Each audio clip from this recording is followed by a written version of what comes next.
I really believe, like at the core of my body, that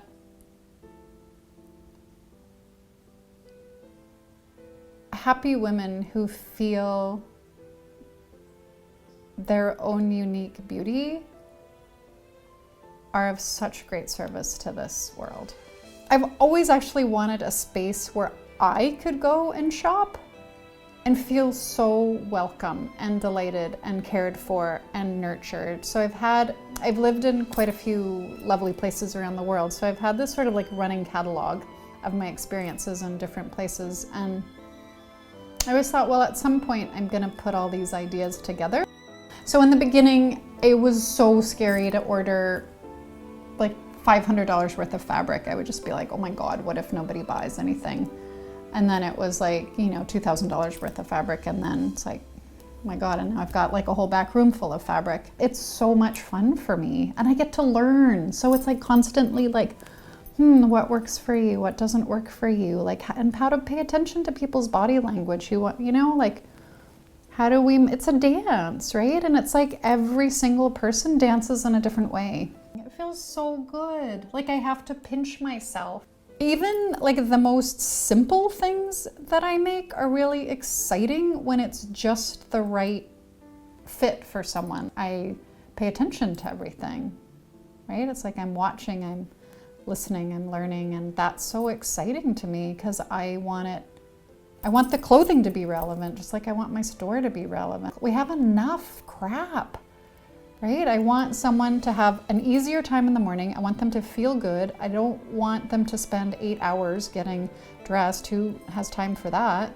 So I want it to be easy. I want it to be beautiful. I want it to be practical. And those are 3 components for me that constitute good design. I very much believe in like a small footprint. So if we're gonna make something, if we're gonna buy something, it should last you. It should last you 7 years to a decade. Right? Don't have 5, get 1. So I try to teach people about like, how do you purchase less and have a piece that you're really gonna love. Don't buy 5 scarves, buy 1 scarf. Buy these things that go together.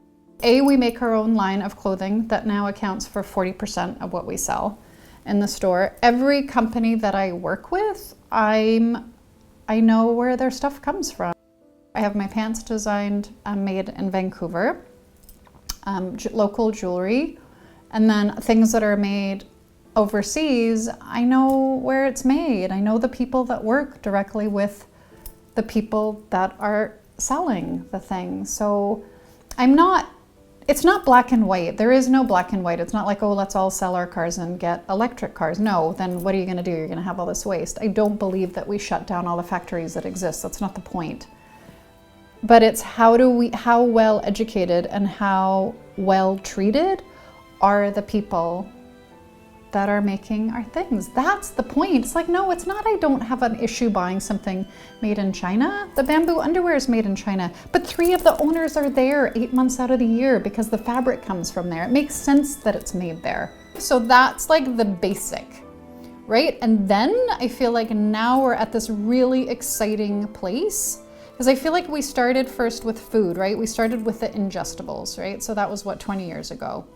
And then skincare products. So it's the things that are furthest away from our inside. So now we're at the clothing part, right? Now we're all into talking about that, which is great because now it can open up the whole door to actually, it shouldn't just be about not suffering. It should be about thriving, right? So it's like you go from not suffering to survival, right? To thriving, right? And I feel like that's the place. It's like, I don't just want that for me. That's selfish. And Marshall Rosenberg always says like, I can't be totally happy until like all the people are happy. So that's and I'm very aware of that. It's like, I'm not totally free until we're all free.